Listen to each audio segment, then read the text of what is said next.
And my name is Shri, Debashri, but you can just call me Shri.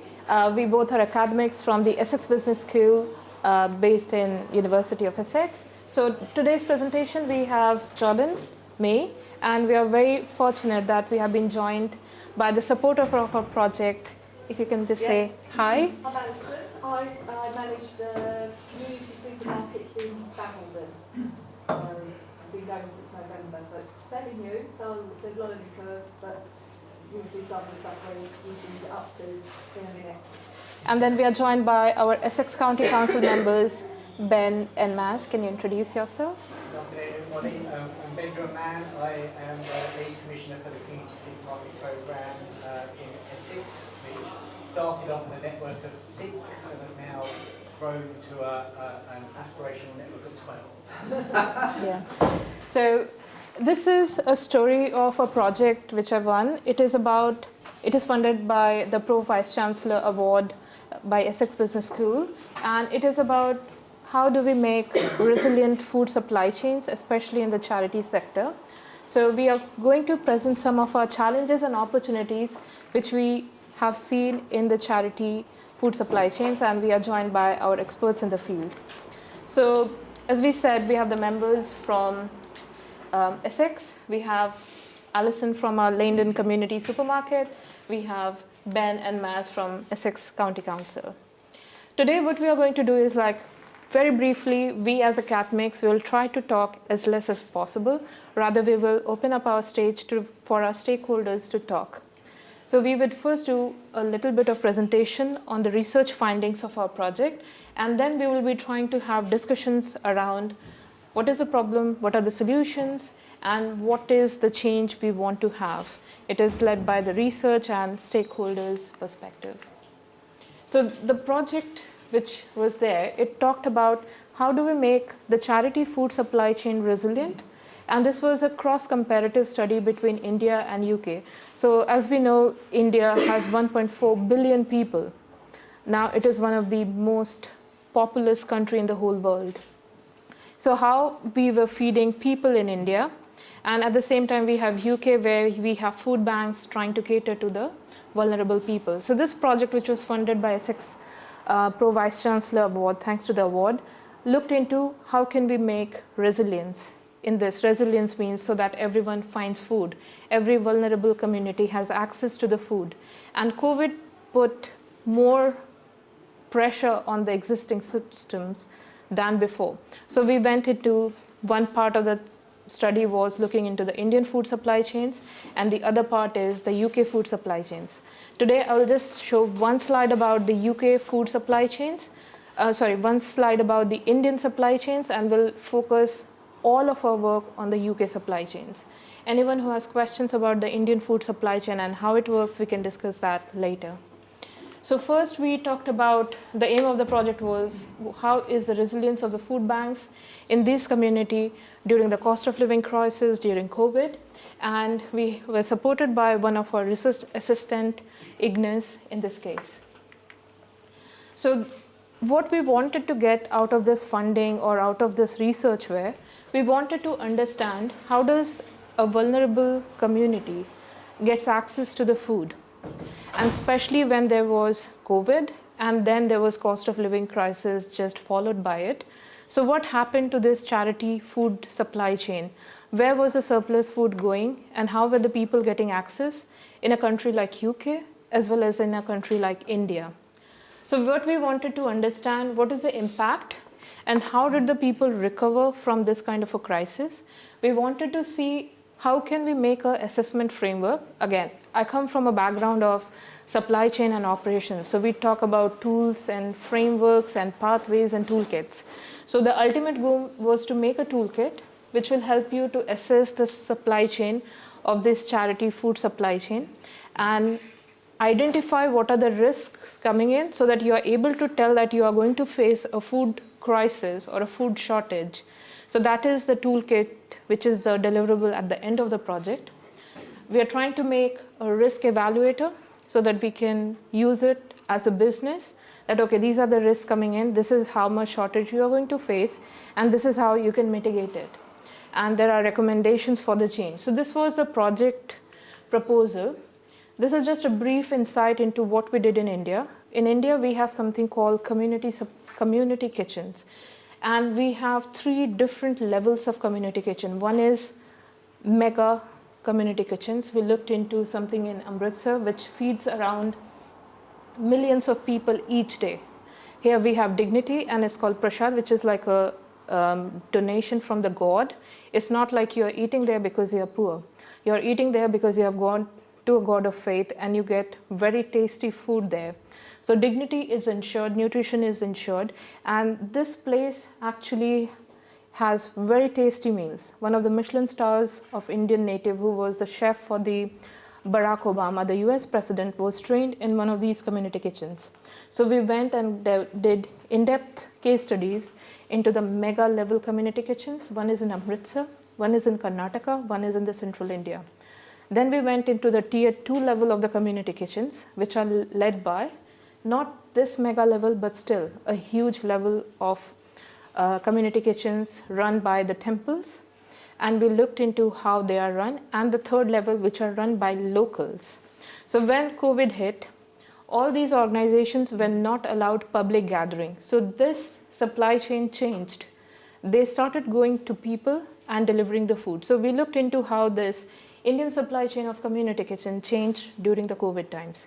So this is the story of India, but we'll not focus there. Today we have the story of UK food security.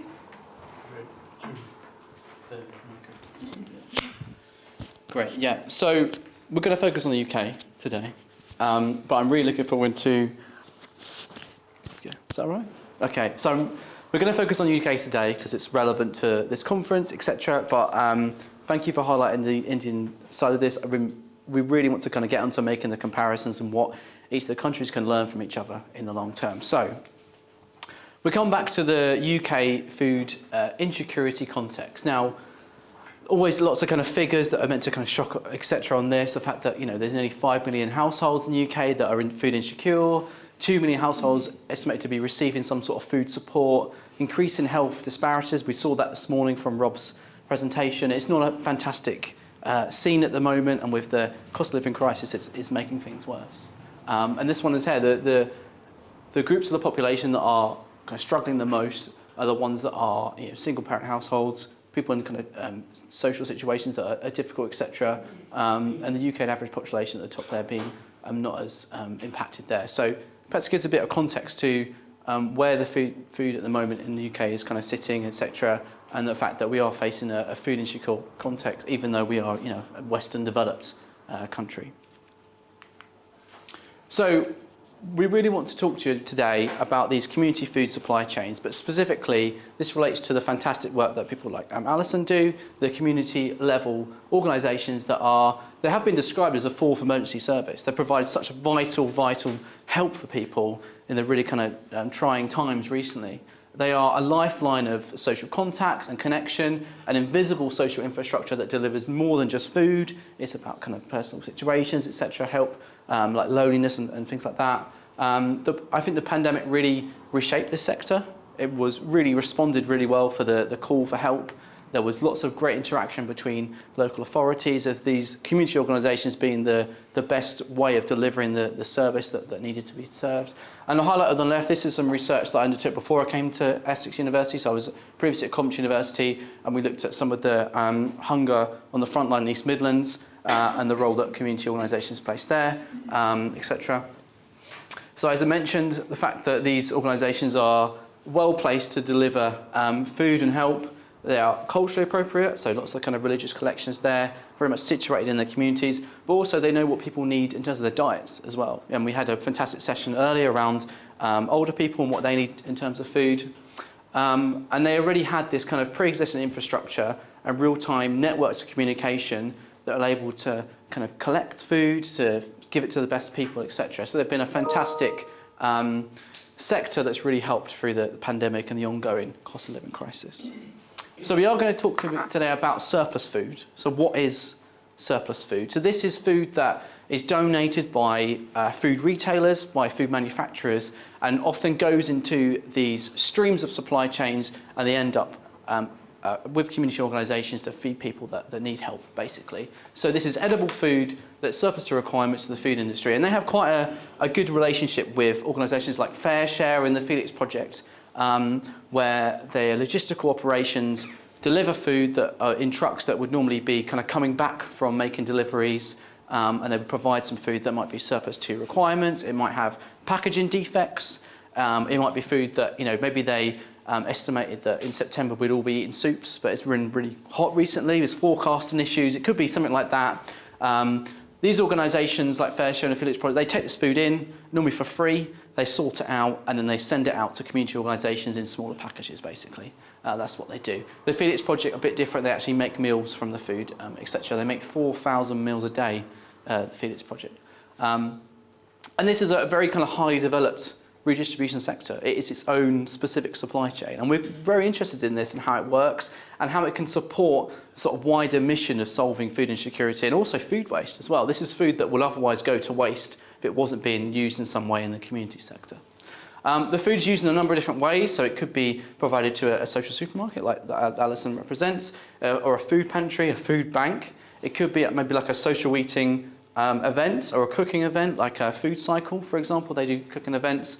And they're moving into some more ingenuitive ways. So Brighton and Hove Food Partnership, for example, they have a dehydrator and they dehydrate some of the surplus food they receive and make it into packs where you can rehydrate it at home and make it into a soup. So there's lots of different ways this food gets used, but we're quite interested in what this sector is like, how has it responded to the pandemic and other kind of issues at the moment, and increasingly this concept of resilience.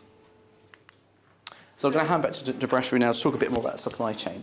So, there you go. So we are just going to walk through some of the supply chains of these food banks.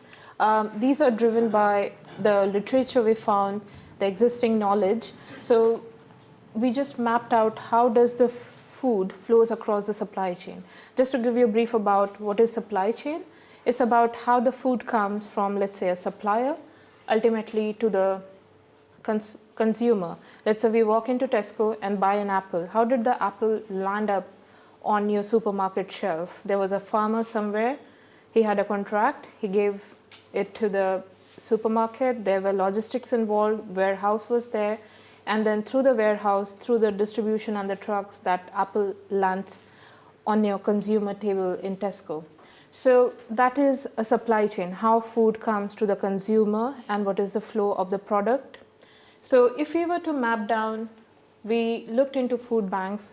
So this is a tier 1 food bank. This is just to give you a preamble because we will be discussing in few minutes time how can we improve our charity or surplus food. So supply chain has a major role to play here.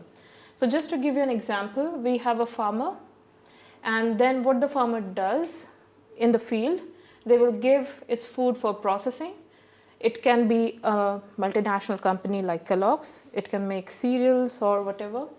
There can be fresh food producers like eggs and bakeries. So we have a farmer, we have a producer. And finally, there will be a supermarket involved like Sainsbury, Tesco, who fetches the food from here to here. Now we as shoppers go to the supermarket and buy our produce. There will be schools and churches and local firms who will be hosting collection for donation to our local communities. And finally, this too goes to something called Trustful Trust Network of local food banks. Some of the shoppers, 90% of the donations are done by the shoppers, can go to the Trustful Trust. And finally, through the food bank distribution point and through the frontline charities, the food comes to the food bank. We have our stakeholders. Please feel free to comment because this is made based on the information available in the literature. We call this as Tier 1 food bank by the Trustful Trust. We have a Tier 2 food bank where we call about everything remains the same, like farmers, processed food, fresh food, the supermarket, but we have something called a surplus fresh food, okay? So we have state agencies, ministries involved. We have food services who donate to FareShare. So we have surplus food here, and this surplus food is given to FareShare. The FareShare's role is they take the excess food and they redistribute it to the food banks or to the frontline charities, and that's how people get access to the food. We have a third concept called gleaning. This morning, our keynote speaker was talking about gleaning. So let's say we know that when we look into the Sainsbury, Tesco, or any supermarket, we have a perfect looking pepper, a perfect tomato, a perfect apple, because it has gone through a very scrutiny for the aesthetics. They sell like they have the most beautiful strawberries. We know that in nature, we are not getting the most beautiful strawberry or most regular carrot. So where are those 100% aesthetic pleasing food going? They are not taken up by the supermarket. So what happens? These farmers and growers, which was not sold into the Sainsbury's and Tesco's, we call it gleaning. So there is a network of gleaning network of NGOs. They take up these not exactly beautiful fruits and vegetables, and they reroute them into back to a Trustful Trust network, and that's how it reaches us to our food bank. So from here, Jordan would like to talk about what are the challenges we face when we are working with these supply chains.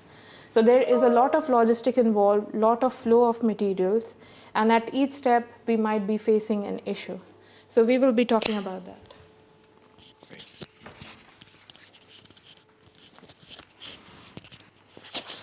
Thanks. Yeah, I think these are quite interesting. They're quite detailed, but they do tell a story of flows of food within the supply chain. I was actually speaking to the Felix Project yesterday, and they'd been out in the fields in Kent, and they were gleaning apples that had been grown for a supermarket. For whatever reason, they didn't want them anymore. And they filled up 3 van loads of apples that were then going back to the Felix Project in London, which were then being turned into meals, going off to community organisations to feed people. So there's lots of kind of complex flows within this. And I think the other thing I would say is that what was mapped is more kind of like formal relationships. And what you find is that on the ground, there's actually quite informal relationships. You might have maybe like a charity that knows like a market seller who has some fruit and veg at the end of the day, and that end up gets kind of carried through and helps the community organisation. And those more informal relationships are probably harder to map.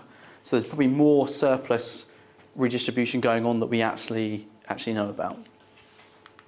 Okay, so what was the research? So we wanted to look at this idea of what is this charitable food sector, but specifically, how does resilience relate to this? This is a sector that's been responding really well for the trusting times of the trying times of the pandemic, etc. We wanted to know what challenges they've faced and overcome, and what we can learn from that as well. This is a sector that is very voluntary. What can the kind of commercial business food sector learn from this? So looking at the literature, there's lots of different kind of areas that kind of come out here. It's quite often a topic that doesn't always sit with one field. It's obviously in supply chain management, but we have a kind of host of interest here. There's a real big link to the circular economy. This is a supply chain that's reusing food that would otherwise go to waste.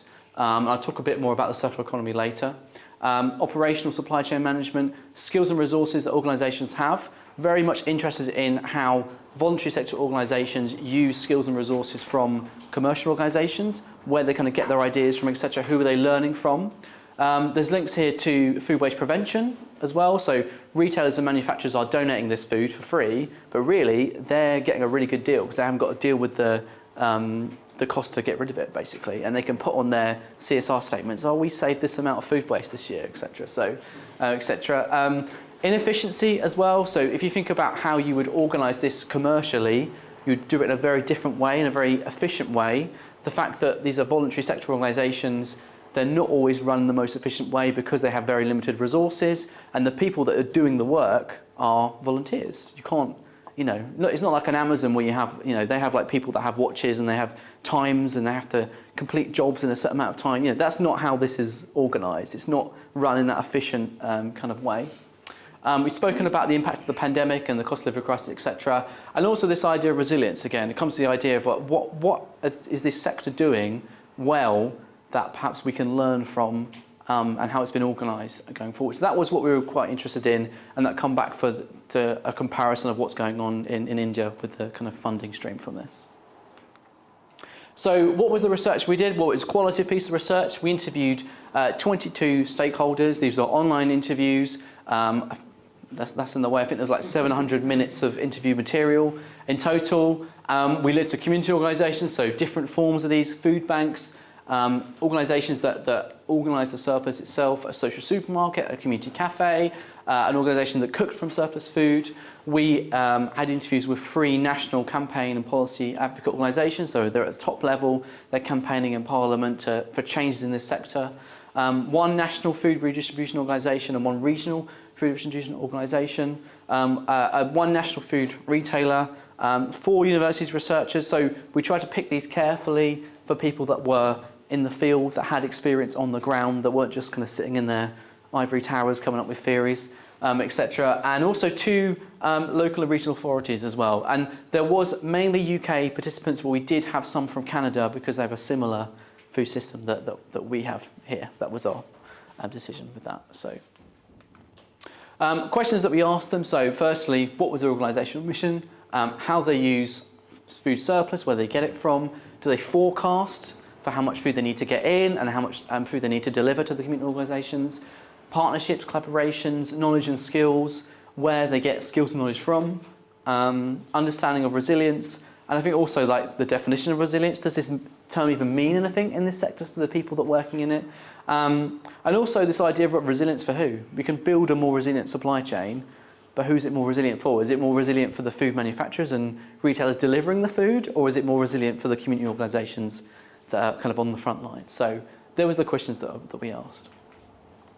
So in terms of what we found, and I'll talk about some of the challenges first, these are the kind of the obvious one, the big 3. So firstly, Brexit. We know that Brexit has made it very complicated in terms of logistical organisational sector, in terms of like, how you get food from A to B, especially if it's coming outside the UK. So it does impact this sector in terms of where this food comes from, in terms of like, kind of like the health and safety, the dates on it, etc. And they're having to deal with all of this when it comes in from the commercial sector that it's donated from.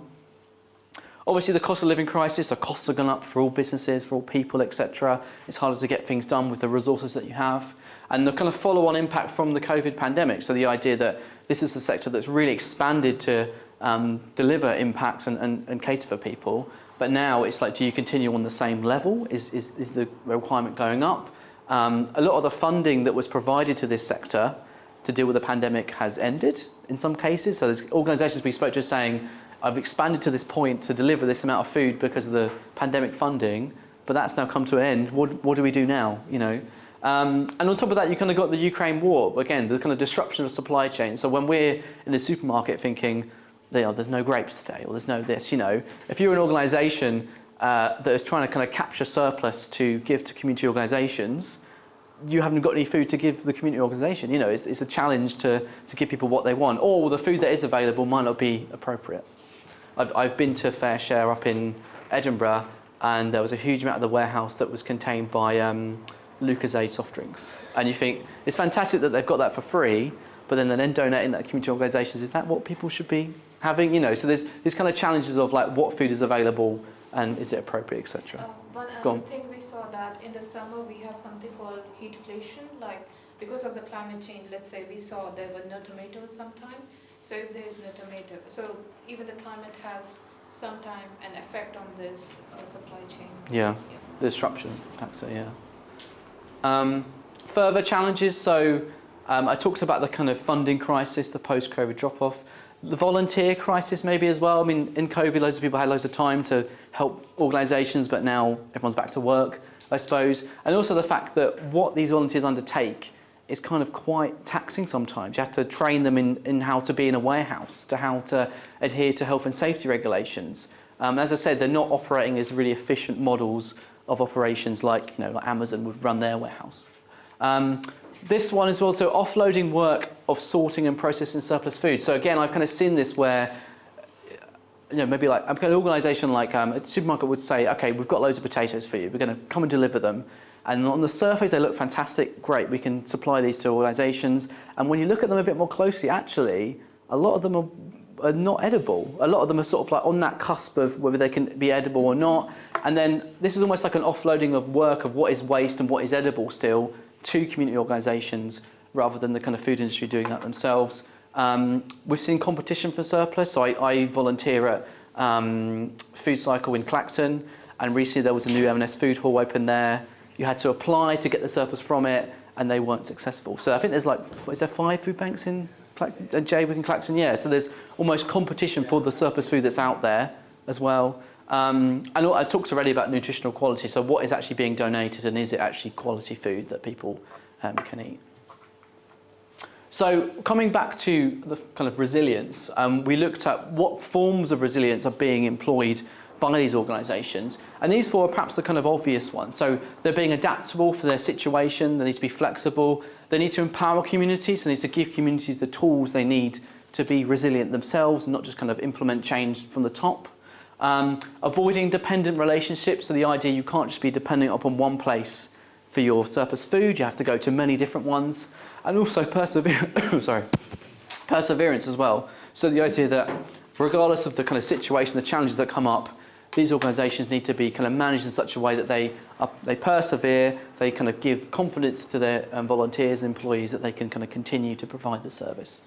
Just a minute. So Go for when it. we talk about resilience from the angle of operations and supply chain, we look into there is a supply chain and there was a certain way in which that supply chain was working. Now let's say there is a crisis, okay, there was COVID. After the COVID, we were having hybrid situations, then we started with cost of living crisis. So that supply chain is ever evolving and there are disruptions. So when we talk about resilience, it means there has been a disruption and how do we cope with it? How does our supply chain is able to get up from it? So if we invest a lot into online deliveries like in COVID times, that is not exactly the mitigation strategy when there is a cost of living crisis. So every time the supply chain changes and adapts. So we are trying to understand how does that resilience of adapting from a certain disruption would look like in the charity supply chain. Yeah, I think there's a lot to learn from how this sector has coped in the pandemic to what other sectors could learn. So they were the kind of 4 maybe predicted ones, and we also saw 2 ones that perhaps were unique to this sector. So firstly, this idea of dignity, and we've talked already about this today. This idea that, so this is a quote here, to help create dignity in the community and help communities feel ownership and control, that's what builds resilience. So the idea that you could provide this service in perhaps a much more efficient, business-like way, but that wouldn't be a dignified response to the people in need that need these services, if that makes sense. So this idea that actually performing in a way that is very dignified in the way that delivery is provided is actually resilient, and also reciprocity as well. So the idea that one organisation would not do something to undermine the work of others. And again, you wouldn't probably see that in the business sector. It's very competitive, but the idea that you work collectively, whether there's 4 or 5 food banks in your local area, to share resources, share surpluses if there's one organisation's got too much, to be resilient moving forward as well. So we're still doing this analysis, but these are sort of ones that came out that were unique and perhaps aren't in the kind of business and management literature when it comes to resilience of supply chains. So I mentioned skills and resources kind of briefly as well. So there was lots on this, lots of kind of skills and resources, all the kind of obvious stuff, but there were 2 kind of quite interesting statements around, firstly, that you need the right kind of people to work in this sector. I like this quote where they say, we're fussy on who works at a food bank because you have to fit with the people that work there already, you have to fit with the public that come through the door. It's a very daunting and scary thing to walk in and ask for food because it's soul destroying to your dignity and everything. We have people sitting outside for an hour trying to pluck at the guts to come through and walk through the door. They cannot be greeted by anyone that hasn't got a cup full of kindness. So that's really interesting there. Think about the skills that you as a volunteer and you as an organisation need to give your employees and your volunteers to kind of be successful there. And also this idea of what's being drawn from the commercial sector. So there are a few statements that we had from our employees. So I used to work as a consultancy to industry. I used to work as a mathematical modeller. We were always borrowing knowledge from other sectors, etc. So it's the idea of, I don't think we know how much borrowed knowledge in this sector comes from the commercial sector. I don't think that's really been understood yet, and how much of that is important in its success going forward. So other bits and pieces where volunteers will say, okay, I look at the sustainability of sourcing certain products and proteins for the charity. And it might be something that's in their mission, but that's an additional skill or knowledge that they've got from a volunteer. Okay. And finally, I said I'd come back to the circular economy. We wanted to look at, and this is a paper we're developing at the moment, is resilience a circular economy capability? So lots of talk in the literature about what is a circular economy and how firms introduce capabilities of the circular economy. And we tried to sort of map what managerial practices are being conducted here and how are they underpinned by resilience. So you've got all the normal stuff around like forecasting, supply and demand, service delivery, forging connections, management of staff and volunteers, and also this underpinned by the idea of working towards a better food system. But we can say, well, we're trying to kind of put together the case that a lot of this work in seizing, sensing, and reconfiguring capabilities for the circular economy is actually underpinned by resilience. If you didn't have an understanding of this concept, then this supply chain wouldn't function in a circular way. So another kind of comment there that where we like to kind of go with this next with our business and management paper hats on, going forward. So, okay. So I think we're coming towards the end. It's not working. There we go. So we've presented this. We've given you a bit of a kind of story of this. So what? So what does this all mean? So firstly, I think we can make quite a good case that the practices of charitable food supply chains are under-acknowledged. I think this is a sector that's really interesting. There's a real lack of kind of academic literature on it, perhaps even like policy awareness of what's happening as well, and it's under-acknowledged and undervalued. The presenter is turned off. Okay. Was that me? USB receiver to avoid losing Okay. it. Maybe that was me.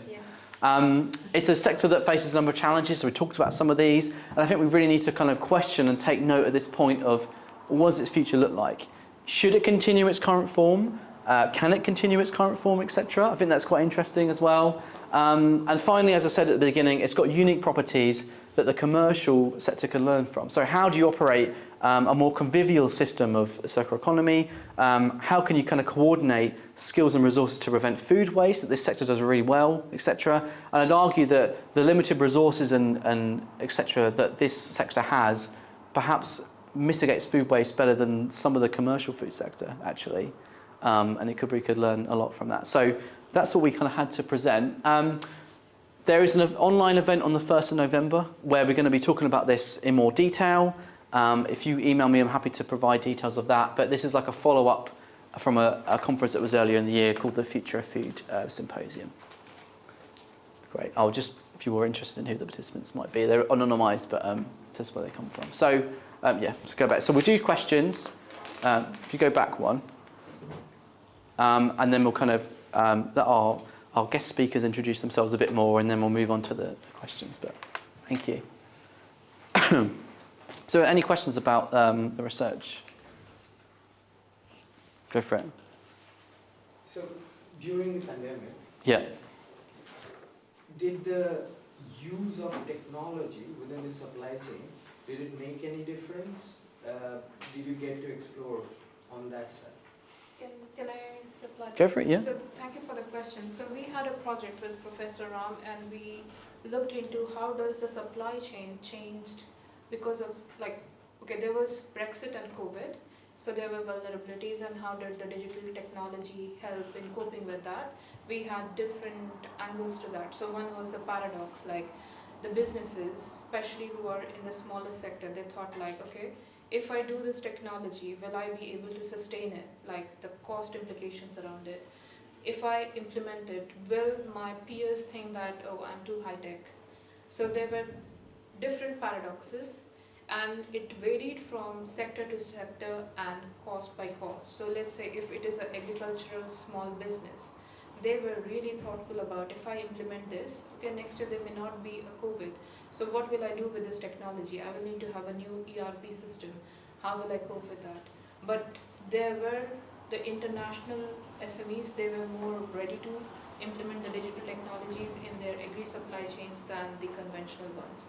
So we have a detailed report. We have a white paper written by me, Professor Ram, and Misa, which talks about digital adoption during COVID era for the agri supply chain SMEs. So we can discuss that. Yeah, no, I'd say the same. I mean, I had a previous project where we worked with FareShare Midlands, and they said that when they receive the food from the food industry, often they get a lot of data from what this food is, its expiry dates, etc. but their limited resources to process that data is kind of limiting them from understanding that.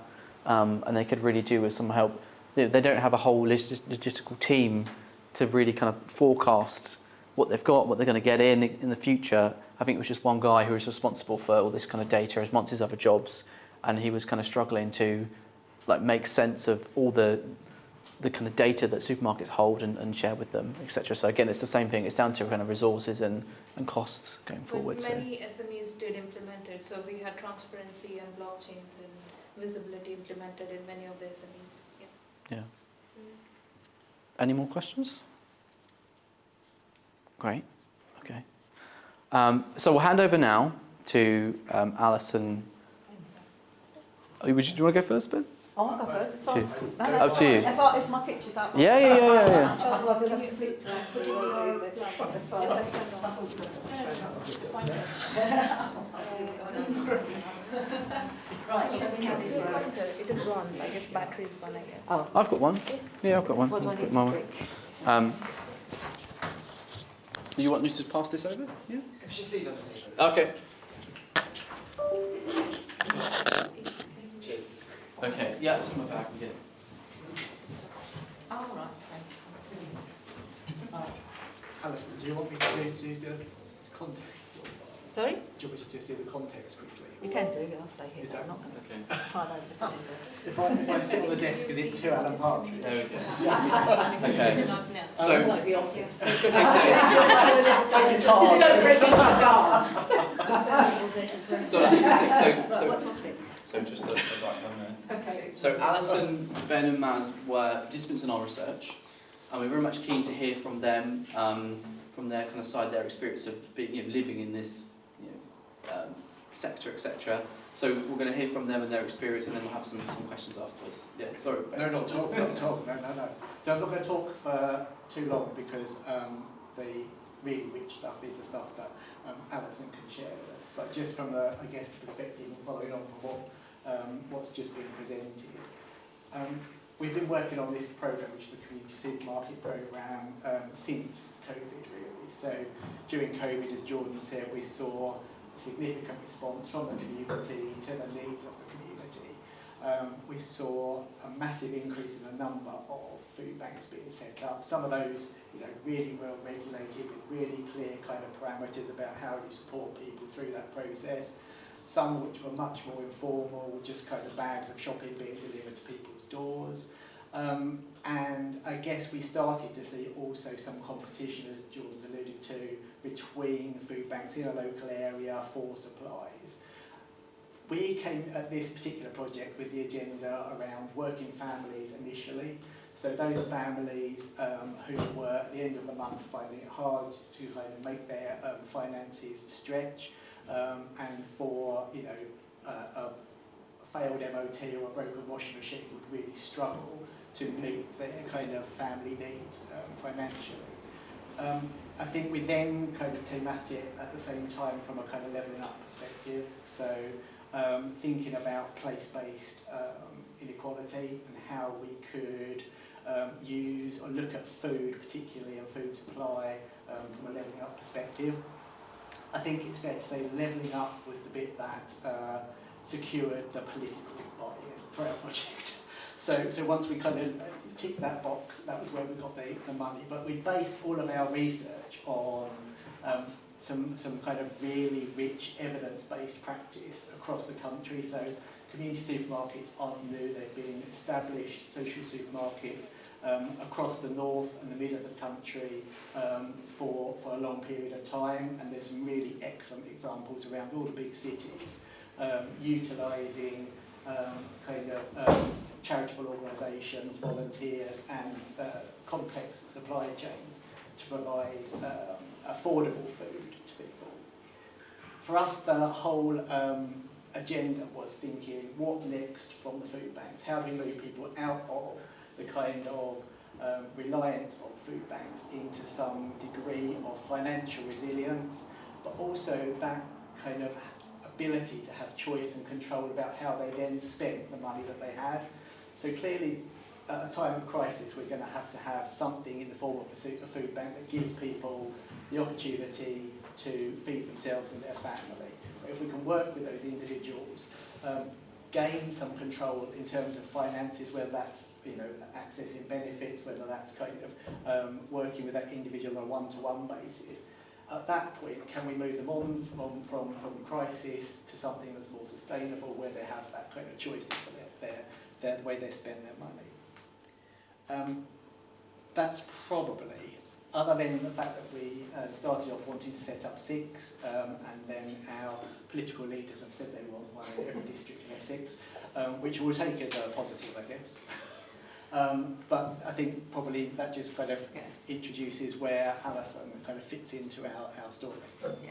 So I'm not an academic, I've just got a retail background. I started off in the West End, and then worked in a supermarket over lockdown, running a home shopping department, and I've fallen into the supermarket. So that's a very different thing, because haven't got financial masters as such. So it's very nice and very different in that respect.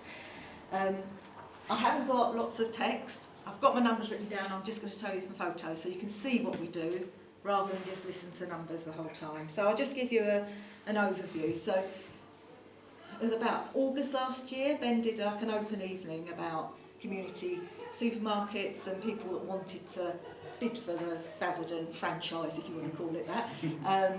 So the group that I belong to, which is like the Hope Community Supermarkets, we won the franchise. We opened on 25th of November last year. So we are still quite new. So, but since then, we've had 312 families sign up to us.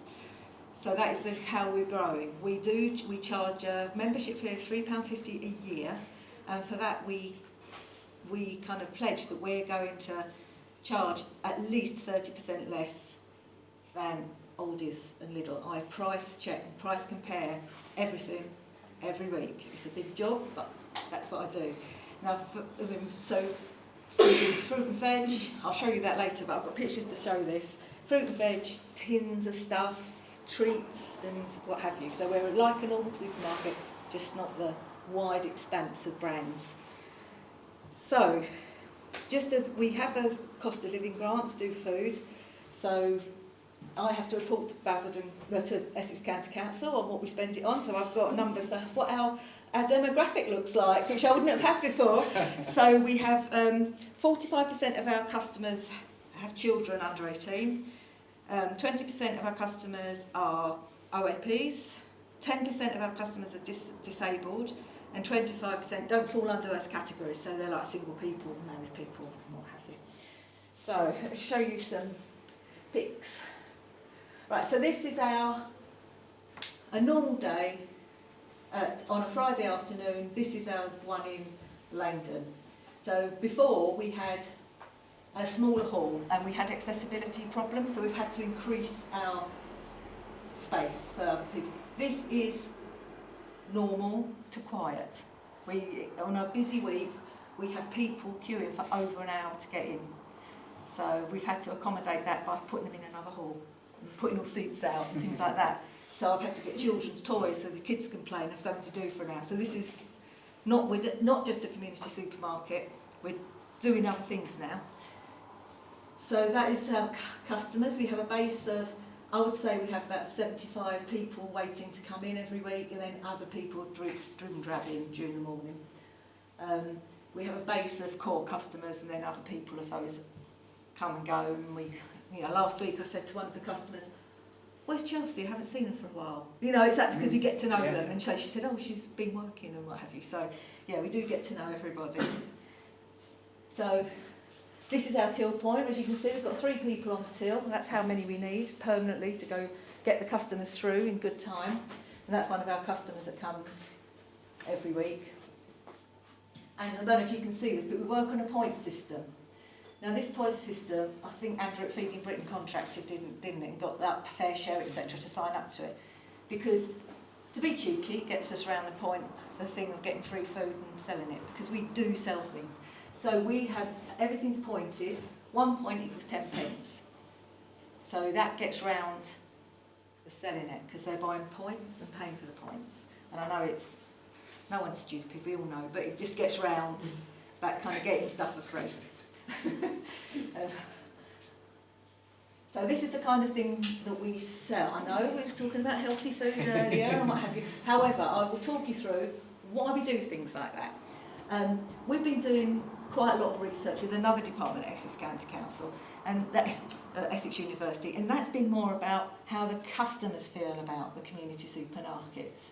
So it's their perspective. And we went on a presentation with them a couple of months ago, and one of the big things that came out of it is that now I can afford a treat. I don't just have to have tins of potatoes and tins of peas, and I can afford a treat.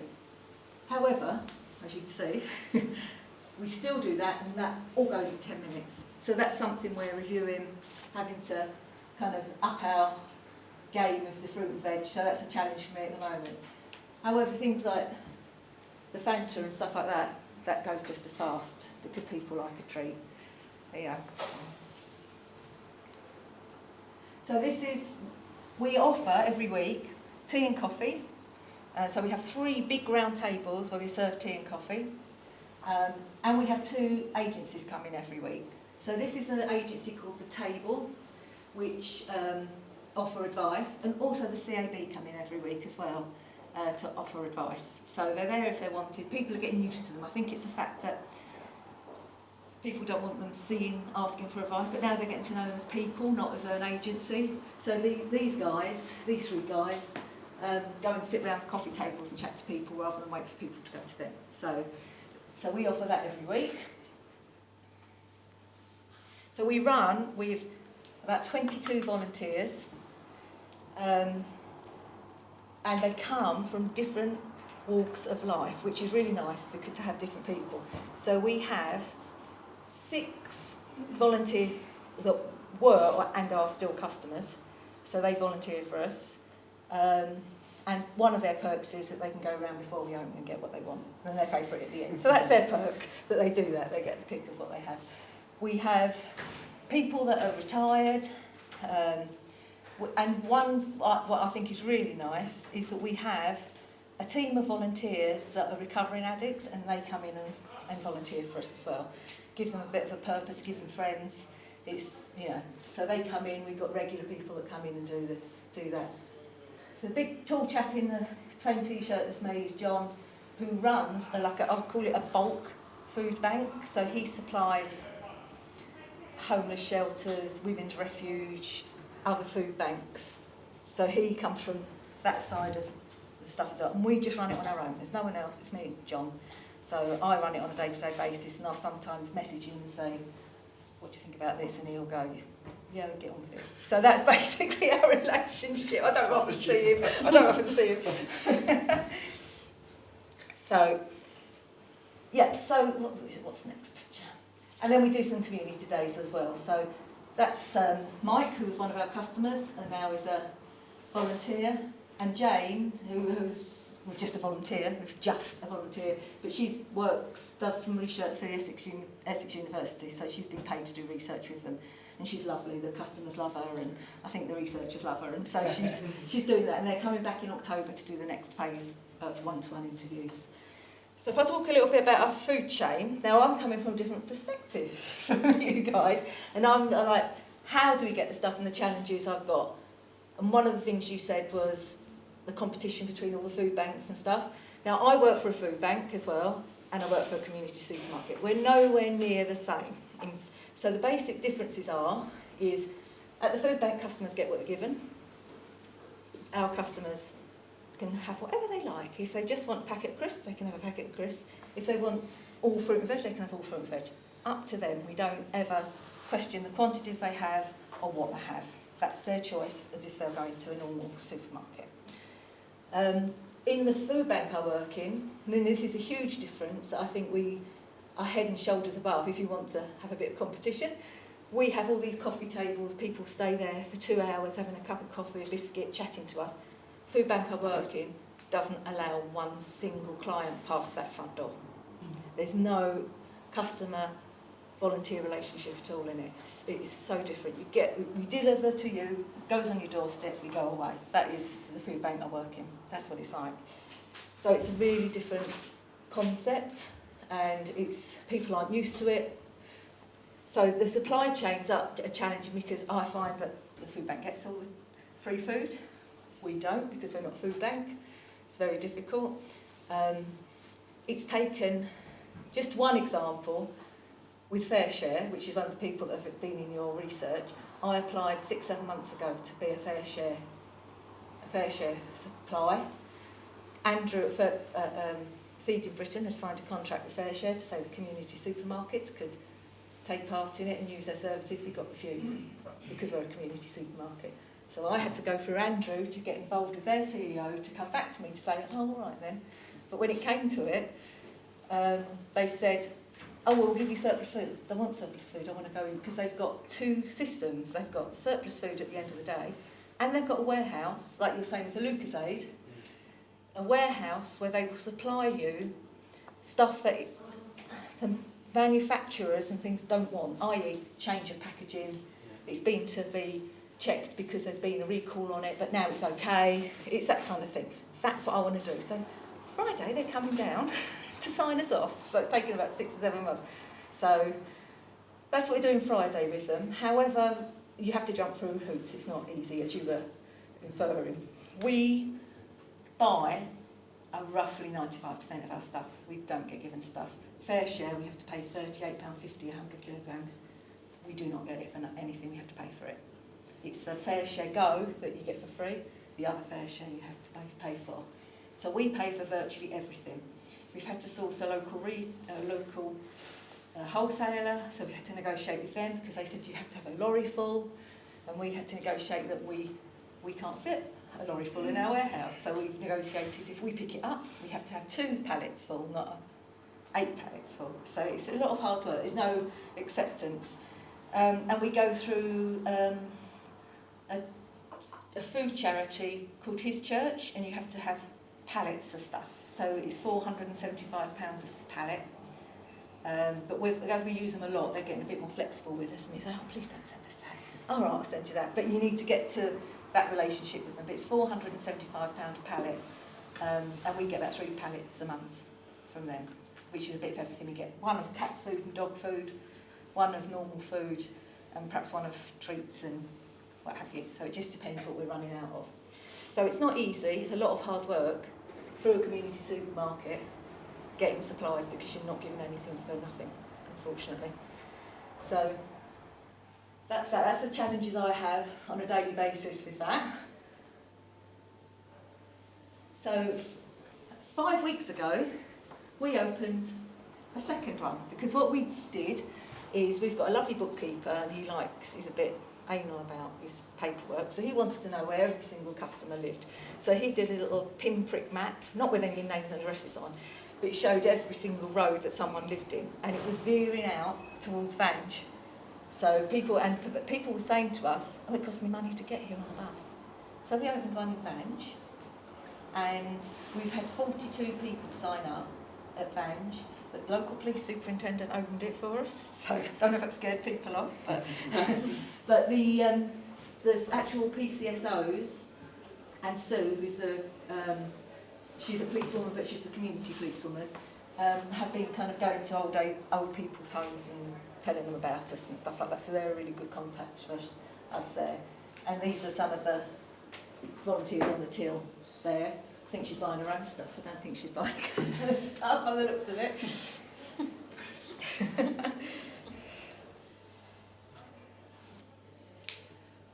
Oops. And one of the big problems, I will say, with one of the big problems I've had, we do neighbourly through Aldi, and this is again the supply chain and the difficulty of it. And this is a story we've had about 4 weeks ago. We've been getting Aldi's neighbourly stuff 3 days a week, and as you said before, they've been using us as their, oh yes, I've given this much to charity person, but I've had to throw all of it away because it wasn't fit for human consumption. About 4 weeks ago, the environmental health came in and saw what they were doing to suspended the manager. So they've changed now. But I think some of them just need a bit of a kick up the backside. But we're still in a competition with the local food banks who collect all the community giving. We only get the food waste, and I give it away. So all the food waste, I throw away the use by, I only keep the best before, and I give that away because I'm not going to sell stuff that's on its date. It's not what we're about. This is what I can't. People can't get the concept that we are not a food bank. We are a supermarket, and ordinary supermarkets don't sell things that are out of date. So why would we? So it's very different. People getting their head around the new way of thinking as the food supply stuff. Do you use that term? So I hear this a lot where people say, "Oh, we've been given this food waste." You can give on to people, but as soon as you call it food waste, people are like, "Oh, I don't." Well, most of it has been waste, and that's the thing. It is. I just the dustbin bags I have every week because it's like I said to the manager there. She gave me a crate of celery. I said, "Sorry, I'm just going to leave it. I can't do anything with that." Yeah, you know, it's them thinking that we're not. We will take anything. They don't realise that we're that as well. Do you know what I mean? They don't. Even though we talk about it and we tell them about it, they still think we're someone to get rid of the waste. So it is people getting into the quality thing rather than we just get rid of all our stuff because it's good on our numbers. Yeah. So that is like the challenges that people are finding there. So yes. So Great. Thank you for that. Is there any little I was questions? going to ask you about forecasting. So, in the case of the food bank, you can give people whatever they turn up and they get what they're given. But in the case of the social supermarket, the community supermarket, they pick and choose. Does it make it more challenging to forecast in advance how much food you're going to need? I suppose? Well, when we order stuff, it comes pretty quickly. So that's not really an issue in respect of, oh no, next month I know I'm going to have to need this, because we can just ring up, or the ordinary wholesaler, I'll just look at their order forms and go, yeah, can we come and collect this. So we like buying it, so it's quick. And to be quite honest, I've got a warehouse and I just look at it and go, oh, I'm going to need that. It's not so much forecasting numbers because we're pretty static on what money we take and what we sell. There is a pattern. People come in and get the same stuff. So it's not really an issue like 6 months ahead, like I would have done in the West End. It's not like that. So I guess just that. Sorry. Just to add to that point, I suppose. So we will encourage all of our community supermarkets to follow the model that is used elsewhere, where the membership card will have a number on it, and that kind of indicates the number of people in the family. So that gives you some idea of the numbers of people you could be catering for in terms of your membership. It also helps people like Alison and the volunteers to have conversations about volumes of product that people are taking, particularly. There's a brilliant community supermarket in Thetford, if anyone hasn't been, go and have a look at the Burrell Centre. Fantastic, isn't it? One of their examples, they have Warburtons as one of their suppliers who supply bread through their kind of corporate social responsibility. One of their examples was one of their volunteers saw a lady who'd got 10 loads of bread in her basket. Big basket. We'll say trolley for the purposes of the anecdote. And was going to go and challenge it and say, that will still be there tomorrow. Do you need all that today? The manager looked on the card and she'd got 7 children, and that's probably a week's worth of lunches if we're honest. So it just helps to have those conversations. Yeah, we get people challenging, come up to them and go, that person's taken. And I say, well, she's got a lot of kids. Exactly. It's like, and I do actually say to some of the customers who get kind of a bit arsy about it, I run with volunteers, they're not security guards. I'm not going to get them to challenge people because they want 2 loaves of bread and 2 pints of milk. It's just not going to happen. So we're not. You wouldn't in Asda's. You wouldn't in Asda's. Someone else's No. life circumstances. You can't say that person's completely. It's unethical. So You wouldn't in Aldi's or Asda's. So why would you hear? And that is So there are that. So earlier, Jordan asked you, how about prediction? So my question is related but slightly unrelated as well. Do you think that technology can help you to better manage your inventory and also predict going forward? But it's not just about predicting, how much supply I need for next week or something, but also when you over time show with the data point that you have been doing very well, apart from the bank stuff, right? It could also help you get more finances, right?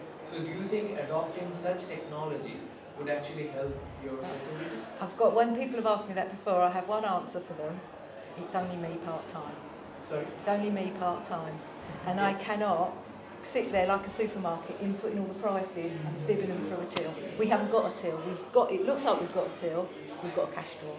I haven't got those facilities at the moment. In the future, yes, but at the moment my eyes are good enough because we're not, you know, we take £1,000 in 4 hours. That's what we take, just over £1,000 in 4 hours. I don't need to bib it through a till and have a thing like I did in the supermarket. At the moment, don't need that. So, but in the future, yeah, because one of our chaps has said, "Oh, I'll set it up." I say, "Yeah, but I haven't got the time to go in and change the prices every week." And then this is the thing. It's a time thing because you run on volunteers, and I work part time, and that's the honest answer. It'd be lovely, but it's not going to happen anytime soon. Sorry. I was going to say, so we've got 10 minutes left, so if there's any more questions for Alison or John, go for it. Just really for Alison, Yeah. to completely endorse quite a lot of the things that she said, and I'm sorry if I'm going to sound like a miserable git. My professional qualification, I am a miserable git, but never mind, I'm probably going to sound like one as well. I think, I mean, for the purposes of the research, I think one of the fundamental difficulties for us, even starting this out, is the stigma that attaches to food that is distributed via a charitable system, and it's actually overcoming that, and it's the core founding principle of dignity that you mentioned and other things, which is actually integral to the work that we do. And I think, I actually think the whole system that we operate perpetuates an inequitable system. We're actually relying on how people don't get choice. We talk about choice, but it's a fiction because they're getting what they're given. I mean, sometimes you get really good stuff. You get like posh coffee. Wow, you know, that's really exciting. It comes on a pallet from Fairtrade. But even that's like, you know, boom and bust kind of stuff that you get in. It's a real challenge for us to get healthy, fresh produce.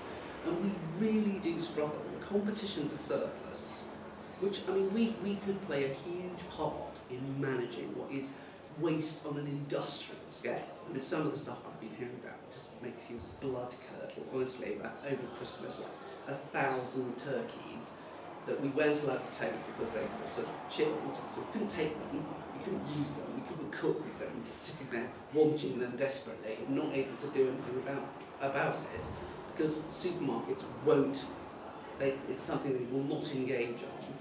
And also the other things, the apps and stuff that we use, like Neighbourly, there's loads of people who compete for it, but not everybody who's competing for that surplus needs it, because some people are well able to afford the food, like think for Olio and stuff like that. Yeah.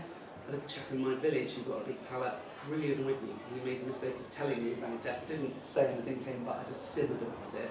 And he was just giving it out to friends in the village, all this jam. I was thinking, I've had that jam, you know, and I don't want to be feeling bitter towards my neighbours just because they've nicked my jam. But you know, it's like, can't we actually work out something where it goes to the people who need it the most?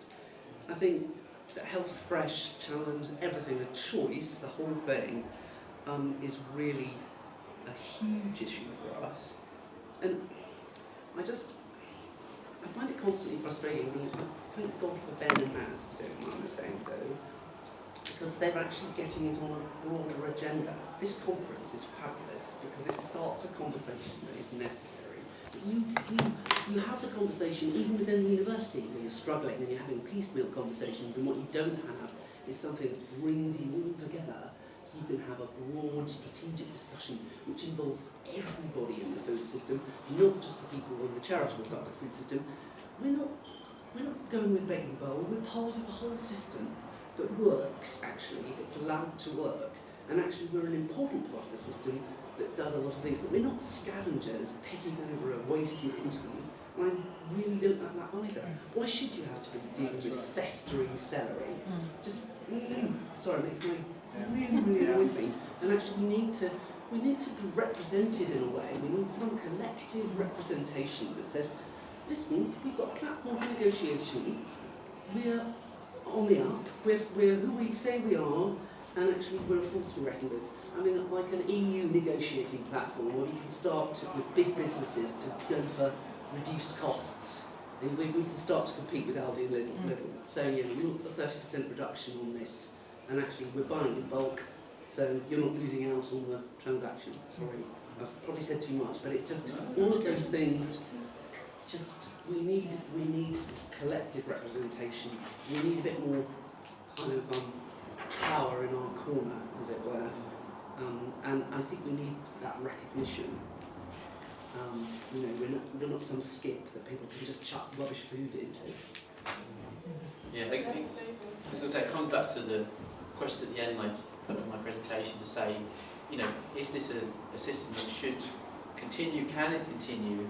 And I feel like in an ideal world, there wouldn't be any food waste, so there wouldn't be and there shouldn't be a surplus food system because everyone should be able to get adequate food. So this whole system shouldn't actually exist in an ideal world, but it only kind of does because the food system is one that overproduces. We have these supermarkets full of aisles that have to look full all the time, but the consequence of that is that there's lots and lots of surplus all the time. And it kind of feels like for the supermarkets and the food industry, this surplus food system is a convenient solution for them because they can look like they're doing some good stuff.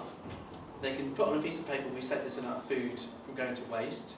And at the end of the day, it goes to people that need it the most. But it doesn't really work. Yeah, they are. Yeah. I went out and I went in the back to collect something, and they had a towering stack of perfectly good green gauges that were just going out the door. I said, "What's happening to those? We're chucking them away. They're past their sell-by date." You look at them there. I mean, I agree with you about the past the sell-by date either. It's used by, not best but by. I mean, when you know what I mean. Yeah. But we could have made jam out of those because we've got a community kitchen. We could have taken them away and made jam. And then there you are, you've got something, rubies from the roll, you know? We could do something with some of that stuff, and they just won't negotiate with us, they won't talk to us because we're not big enough, we're not hard-hitting enough. There's a question at the back? Yeah, first of all, I was just going to commend you all. Fantastic presentations and really interesting work. And I was kind of building on what you were saying about the salary and you were saying about the green gauges. Do you have a solution for how that food could be better managed in supermarkets? Is it that they need to release them earlier and not wait until they're literally going on the shelf? That's something their head offices need to decide, isn't it? Yeah. Because it's all done. Because I worked in a supermarket and the waste room is like heaving every night, but it only goes to waste if it's damaged or if it's past its best before date. So the supermarkets need to do new policies on that one, I think, and so the community champion gives us a ring, so they've got a whole cage of this and it's perfectly all right, but there's none of that communication. It's also empowering people within an individual supermarket to pick up a phone and say, can you come and pick this up? Well, I know at Asda's it goes to pigs. It goes to pigs, doesn't go to people. Do they need someone then with that job title, I don't know, like fresh food waste manager, Yeah. they can coordinate that from on the supermarket side, they coordinate with the charities and the social supermarkets, and that's redistributed. But a head office, not in the branch, because they don't do as they're told. Regional. Yeah. So I know Lidl in East London, they used to offer like the near the end stuff in boxes. Yeah, still do. They've actually stopped doing that because head office told them to stop doing it. So you used to get a box for £1.50. Yeah. Now you can't do that. Now they won't offer it out. Instead it goes in the bin. I spoke to them and the manager won't even give anything. It just goes to waste because they're getting in trouble from head office. So I don't know. They used to do Well, it. because of and environmental they health, called it. which is what happens with our local individual I'm sorry Aldi. to be cynical, but what happens is it's got their label on it. Yeah. This is what they say with our the chiller stuff. We sit there saying, why can't we have that chiller stuff? No, it's all going out. Because if we sell it, it's their reputation. If anything happens, you said it's got Sainsbury's on it. We're not scrubbing out what it says on the box, you know. So that's the issue. It's by black stickers. Just to add to it, so right now, at most of the retail space, the current inventory management system that you have, it automatically doesn't show that which one is going to expire soon. It usually the manager or the shopkeeper has to go around to manually check that which is about to expire, and then if it is expiring today or tomorrow, they put a reduced label and then sell it. Not to shamefully plug, so at the University of Essex, we have built an inventory management system when in the background we are using machine learning to understand when something is about to expire.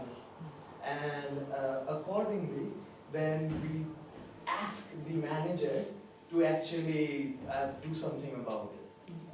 So yeah, if you guys would like to connect, my name is Somdip.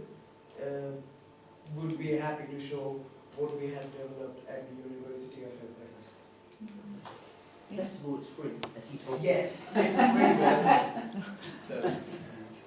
I just wanted to make a final comment on what you said about sort of collaborating.